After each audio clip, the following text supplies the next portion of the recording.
Welcome to Speak the Truth with Carl West, building the next generation of leaders.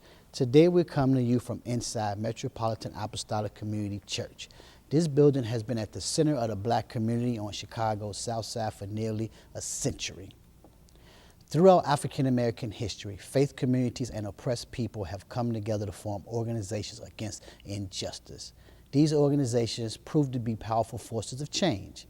The Woodlawn organization embodies unity in action.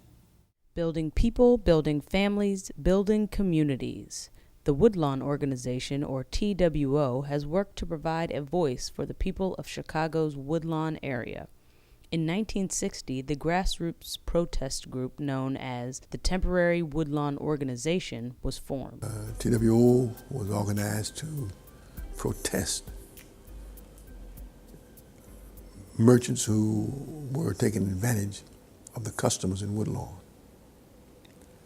But the main reason was TWO's opposition to the expansion of the South Campus of the University of Chicago.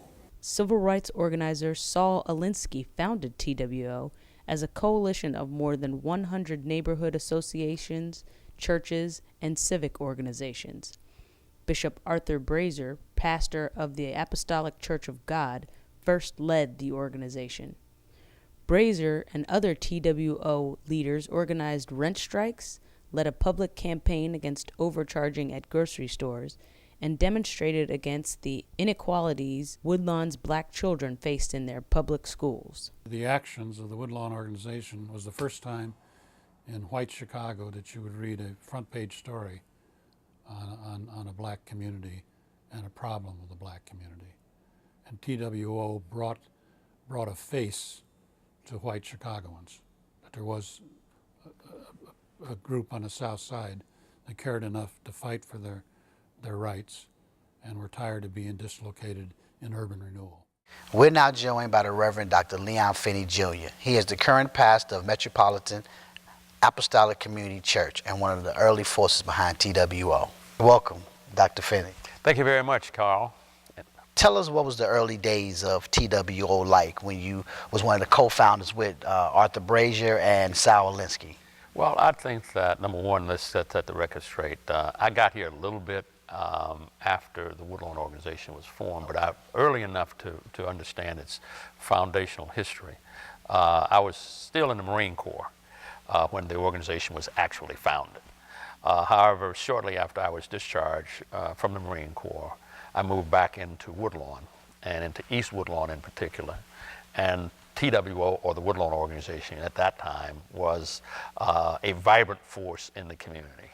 The important thing, I believe, was that when you look at TWO in those days, it was born right at the same time the civil rights movement was taking off. Dr. King at that time was actively working in the South. The Southern Christian Leadership Council conference, if you will, was formed, and there was a high degree of militancy and activism, if you will, around the justice issues that affected the black community in the main. And one big one was racial discrimination. It was a big issue about that. And the other was, of course, education and the effects of segregation and de facto segregation, de jure segregation on the black community and children in particular. And then neighborhood segregation. That was a big issue because blacks were restricted from living in one place to another. And then, of course, there was a big issue around the exploitation of residents, inner city residents, that were living in racially segregated communities by white absentee landlords. So how was you introduced to TWO? Well, somebody came by and knocked on my door. I was enrolled I'd gotten out of the Marine Corps, and I was enrolled at Roosevelt University when I got out of the Marine Corps to resume my academic pursuit for a baccalaureate degree. And they left flyers under my door, and the flyers said, we're tired of plantation politics, and come to a meeting at TWO. We're going to take action against the Board of Education for discriminating against our children. So I read the flyer, and I said, wow, I need to go. And I went. And you went. I went to the first meeting, and at that time, a woman by the name of Lorraine Johnson, who is now long since passed away, she was the staff organizer that dealt with the schools committee. And so I showed up at the meeting, and they found out who I was, and then they also determined that I had relatives that were already in TWO, that I didn't even know they were in TWO, and they were the ones over on 61st and Rhodes, which is where I grew up. So anyway, I got actively involved in the schools committee and went on marches, but also got an opportunity to go door to door, knocking on doors, getting other residents in the community to be engaged in an organized protest against the Benjamin C. Willis, who was then the superintendent of public schools and had an effort to contain black children and keep them segregated and separated from the white schools, and that made our schools overcrowded. And he had something called the Willis wagons. We call it Willis wagons, which was just means of containing black folk and keeping them from integrating. So do you think that experience was life-changing for you? Yeah, of course it was. That early experience was like to get engaged was life-changing for me. It gave me an opportunity to do something, I think, that would help our people. And so I got involved, but did not intend ever to get involved to the level I did. I never intended to become an organizer. I always thought I would be an entrepreneur like my father and my grandfather, my great-grandfather. So I wasn't looking to be a social worker or a teacher. And so I told Alinsky that when I first met him. And so Sal Alinsky, being this organizer, yes, how influential was he on your life? Because you list him as one of your mentors. There's no question that Saul was a life changer. For me to meet and work with Saul Alinsky early on was a defining moment. There's no question about it. Because what made him so special? Well, because it was his approach. He was not, he believed in self-development. He believed in self-determination. Now, be mindful, now I'm coming from a family of business people that were in business and were farmers in Mississippi, and then later on came to Chicago to also be in business. So I come from an entrepreneurial sort of background.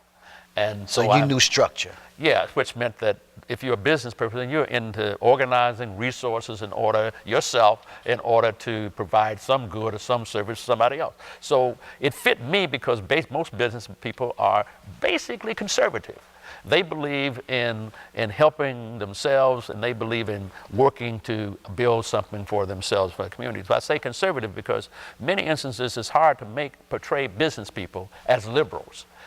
And so Saul, I'm dropping these words because I know they're going to be provocative. Absolutely. But Saul was definitely had an appeal because he said, look, black people have got to make a decision themselves. He didn't come off as a do-gooder.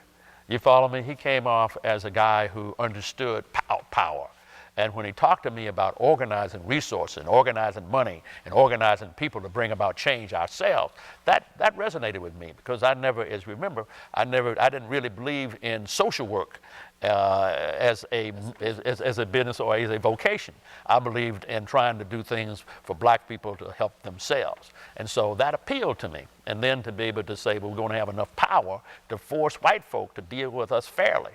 And that fit in with, obviously, what Dr. King was doing across the Southland, the fact that he'd already been involved with the Montgomery boycott, where the blacks in Montgomery had used their economic power to force the racist white bus company to treat them fairly. Well, it kind of appealed to me.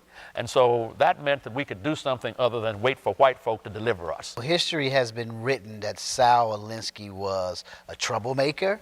And absolutely. It was labeled, the worst label that a person can have at that time was he was a communist. Yes, yes, yes. Are those fair assessments of him? Saul was a troublemaker, but he was not a communist. Okay. He believed firmly in the United States of America, and he resisted that, as well as, but see, at that time, Carl, anybody who shook the tree or rocked the boat was a troublemaker, sure. And thereby a communist. They accused Dr. King of being a communist. Absolutely. You follow me? Because he was rocking the boat. With an organization like TWO, right? I mean, there are a lot of organizations, social service organizations, community empowerment organizations.